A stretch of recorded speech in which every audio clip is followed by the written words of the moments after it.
All right, so you're ready to jump into the stock market. That's fantastic. But you immediately run into a big question. How do you actually do it? Do you try to pick individual winning stocks all by yourself? Or is there another way? Today, we're going to explore those two very different paths to help you figure out which one is the right fit for you. So let's start with a number, 4 to 5. What do you think that represents? It's not the percentage return you're hoping for or the number of stocks you need to buy to strike it rich. Nope, it's something much, much more fundamental to your daily life. That's the number of hours per week you might end up spending just to research one single company. And that brings up a really important question. Is that kind of time suck really what it takes to be a successful investor? I mean, for most people, that's a huge barrier. And this brings us right to what you could call the investor's dilemma. It's that classic push and pull, you know? You want to grow your wealth, but you just don't have a ton of extra hours in the day to dedicate to it.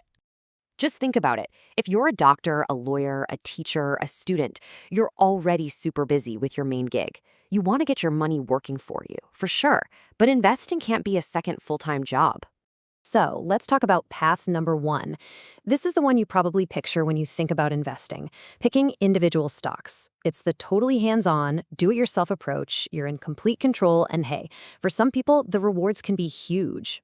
But if you choose this path, you're basically signing up to be a part-time financial analyst. We're talking about digging through dense annual reports, sitting through long investor calls, and analyzing every little detail for every single company you want to own. The truth is, picking stocks isn't just a casual hobby you can dip in and out of. It really requires you to become an expert on every single company you put your money into.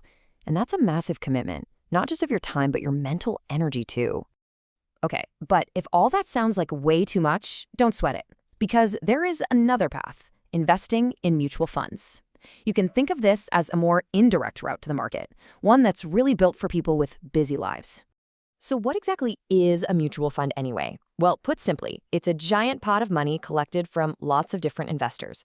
A professional manager then takes all that money and buys a whole bunch of different stocks, bonds, or other things. So when you buy just one share of the fund, you instantly own a tiny piece of everything inside that pot.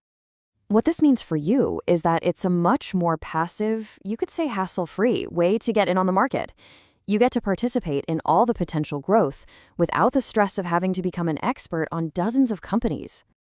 So what makes this indirect path so effective, especially for beginners or busy people? Well, it really all boils down to one powerful idea: diversification. And the evidence really backs this up. For people who can't dedicate their entire lives to analyzing companies, this approach often leads to better results in the long run. So what's the secret sauce here? Well, the secret is that diversification is built right in. Instead of you having to worry about putting all your eggs in one basket with just a few stocks, your investment is automatically spread out across tons of different companies.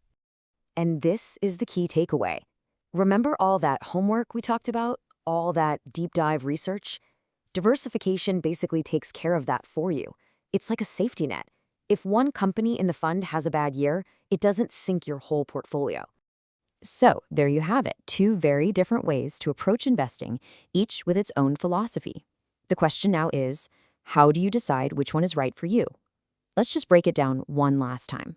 When you look at them side by side, it becomes pretty clear, right? Picking individual stocks demands a huge amount of your time and deep, specialized knowledge. And you have to manually build your own diversification. With mutual funds, the time commitment is low. You're letting a professional handle the expertise, and that diversification is just automatic. And really, it all comes down to this one last question, a question that only you can answer. Which do you value more, your money, or the time you have to spend managing it? Your answer to that will probably tell you exactly which path you should take.